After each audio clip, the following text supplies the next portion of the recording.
Today we're gonna stick forks and outlets.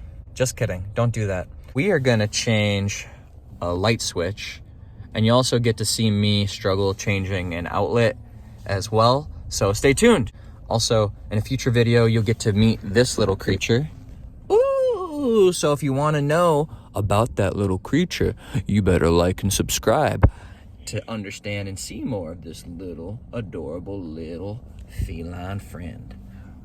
Right? Yeah. So let's go stick forks and outlets.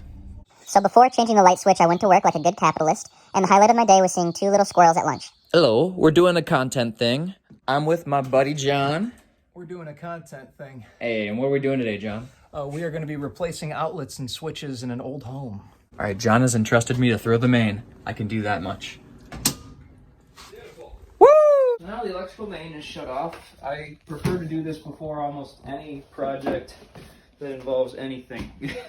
Anything that touches a wire. 2 screws into the main housing. Okay. And you can see when they installed this one, they just left the copper exposed on the sides. It's not bueno, because if one of these little wires you see on the side of the nut sticking out is to make contact with the side of the box, Yeah. I'll throw current through the whole thing. Holy cow. So when you go and touch that. You ever seen like shaky outlets that, you know, when it moves too much, you hear pop? That's what happens behind the walls, right? Okay. Oh gosh. So there's a lot of things that are dangerous about electric, but once you understand it, it's far less dangerous. Cut the red wire, cut the blue wire, cut the... There are several wires happening here, Okay. and a few key differences between each one. This one you see, typically this will be a green screw. This has kind of grown old over time. This is the grounding wire. So that one, if excess electricity ever comes through this, that will take it to the ground instead of into your home or sending voltage through something else. So it will not short all of your electric and cause issues. Okay. A good thing, if it's your first time doing this, you should take pictures of which color wire goes where on an outlet or a casing for a lot of reasons. But you'll see gold on one side, Yeah. silver on the other side, typically. This one is so old that they're all the same color. Right. What you're trying to differentiate is your neutral and your hot wire. Okay. This one's fairly simple because it's a 3-gate switch. That's why at the depot I went and I bought a 3-gate switch. Oh, nice. 1, 2, 3, so gold, gold, silver. And you can see this one actually is silver, it's just painted over. Painted over with white, yeah. Yep, so gold, gold, Okay. neutral, silver, hot. I'm actually going to leave these 2 in for a second and bend it away because we have a lot of extra slack. Sometimes you don't get as much slack. Okay. He has a pretty good shepherd's hook on here. If it was bent any less, I would try and get it bent a little further. You want it to catch like that. Beautiful. Yeah. See how it sinks into that back panel there? Okay, yeah. All of that panel and all of this screw will have some charge going through it, right? Right. And so what we want to do is have it grab that wire so it doesn't want to go anywhere. Now, how would you shepherd hook it more? Would you just kind of cut off more of the... You can cut off more of the wires and use a tool that's called a wire stripper. Okay. I've got one of those sitting in the cabinet over there in case we biff it up pretty bad. Okay, okay. But hopefully we won't. That's if a wire snaps or has trouble. A wire stripper gets this casing off the wire, which is the rubber that is covering the copper as it travels through your house. So this wire is very malleable, meaning bendable.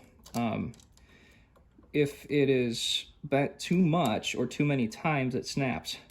Okay. So that's why you're seeing me be very cautious about like winging these things around too much. Yeah. If it snaps back there at the conduit, you're going to have to run a new wire all the way through the house. Oh, you're kidding me. Has that ever happened to you? Yes. So that turns a 10-minute switch replacement into a 3 to 4 hour wire replacement. Oh, no. You have to fish all those wires out to their junction box and run new wire, which is mostly just time costly. Now this one too, I'm bending it just a little bit more because you see how it's a big U like that? Yeah.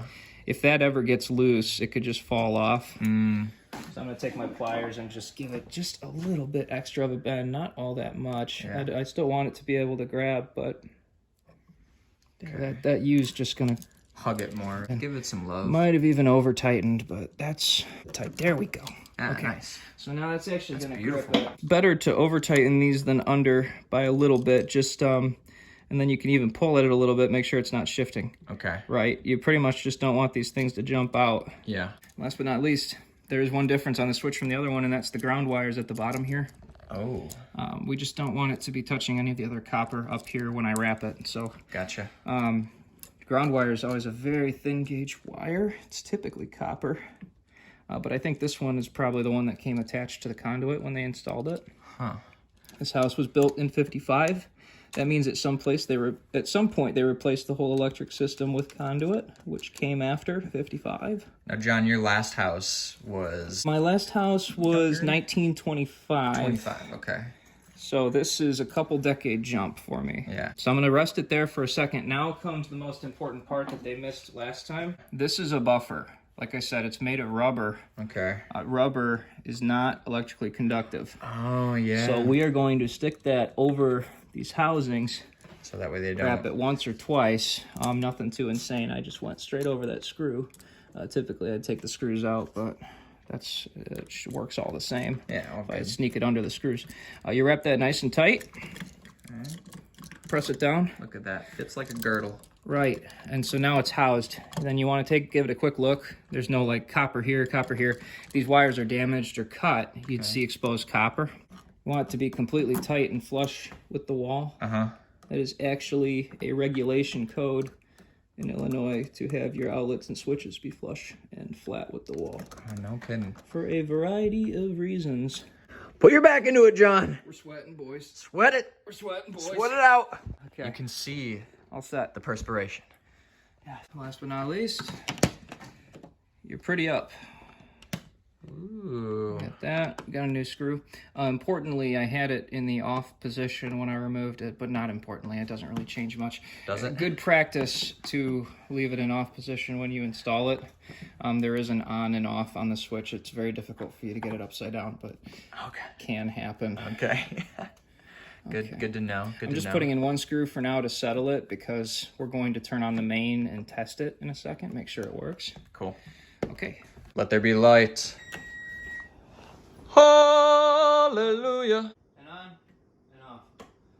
Beautiful. Sweet. Feels nice Nice. and tense. Yeah, it feels it's got a good click to Not it. shifting, that's important. This is one of those big touch points on your house. So if somebody's batting that thing around, you don't want it to move. After installing the light switch, my buddy John helped me figure out how to stick forks inside of outlets. I'm struggling hard, but we're learning. We're learning. Ah, beauty.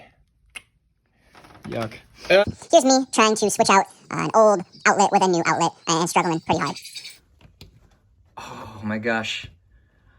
There's something about that. I feel like a wizard. Simon is doing good. He could be dead. Let me test it.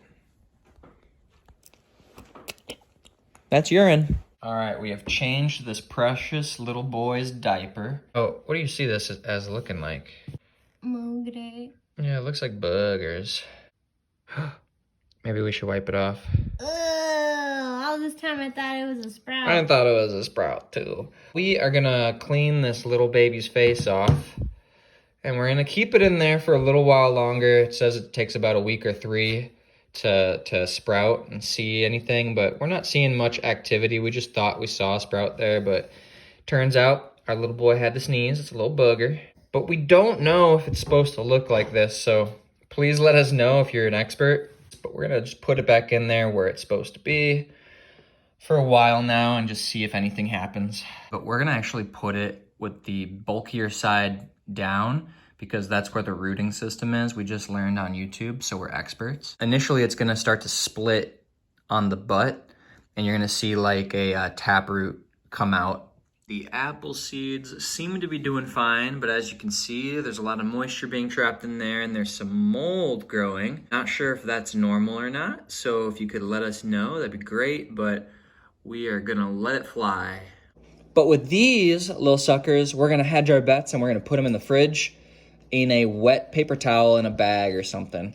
I know there's a lot of people on YouTube being like, oh, you can't put them on the towel, or like, oh, you're using grocery store ones, blah, blah, blah. You know, we're just having fun, people. We're just having fun, okay?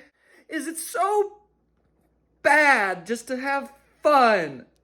We're gonna do 6 seeds initially. We got them evenly spread out on the paper towel. I've now soaked the paper towel. Fold this over. Good enough.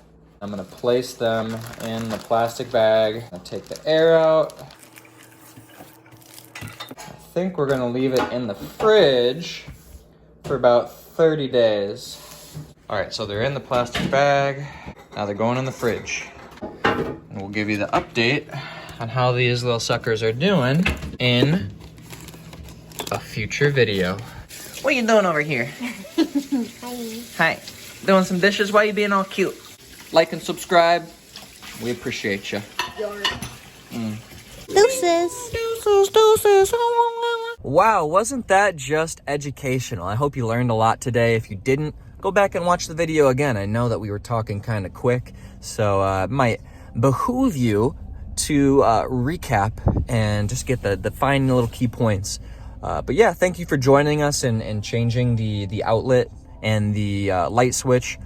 Love you guys for being here. Appreciate you. Just really grateful to have you here. And I know Angela and I and our little feline friend, who you'll meet in a future video, we really do appreciate it as well. Helps put some bread on the table, if you know what I mean. Gotta feed the family and everything. So if you'd like to support us, continue to watch these videos, subscribe and like it, and consider checking out our shop. We got the shop linky somewhere in the description or on the screen here. So look at this curious little creature.